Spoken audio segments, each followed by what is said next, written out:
I have to admit something. I used to roll my eyes at astrology, horoscopes, moon signs, natal charts.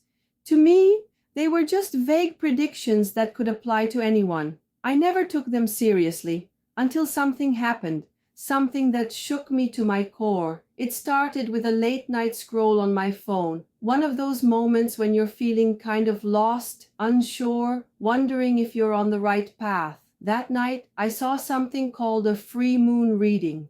I almost skipped it, but something made me stop. Maybe it was the word moon. Or maybe it was because deep down, I was searching for something, anything, that could explain why I felt so disconnected from myself lately. So I clicked. And what happened next changed everything I thought I knew about who I am.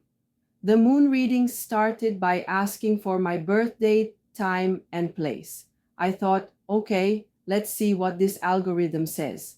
But as soon as I started reading, I felt my heart racing. This wasn't a generic horoscope. It was like someone had written down my innermost thoughts, the parts I've never been able to express out loud. It spoke about my emotional wounds, my fears of not being enough, and my pattern of putting everyone else first. It even described my tendency to seek validation in all the wrong places, things I never even shared with my closest friends.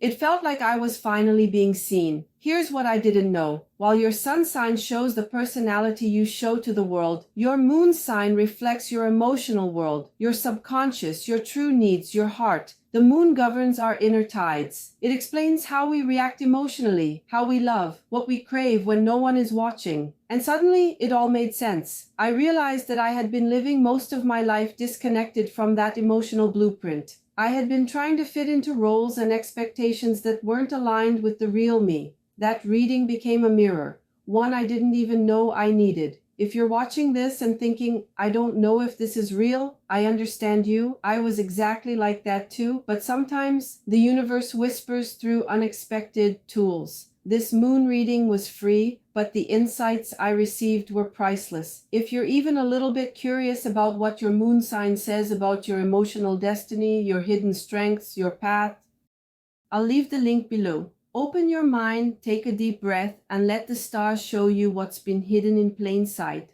Part 4, The Emotional Awakening. I read my moon reading over and over again, not because I didn't believe it, but because I finally felt understood. It spoke about why I react the way I do in relationships, why certain people trigger me, and why I often feel overwhelmed in situations others seem to handle with ease. It explained the root of my anxiety and helped me see that I wasn't too sensitive or too much. I was simply built differently, and that was okay. It's hard to explain the shift that happened after that. But I started making different choices. I started honoring what I felt, not just what others expected from me. It was like I had been given permission to come home to myself. One part of the moon reading touched me so deeply I cried. It mentioned a core wound I've carried since childhood, a wound that made me believe I had to earn love by being perfect, by pleasing everyone, by shrinking myself to be accepted.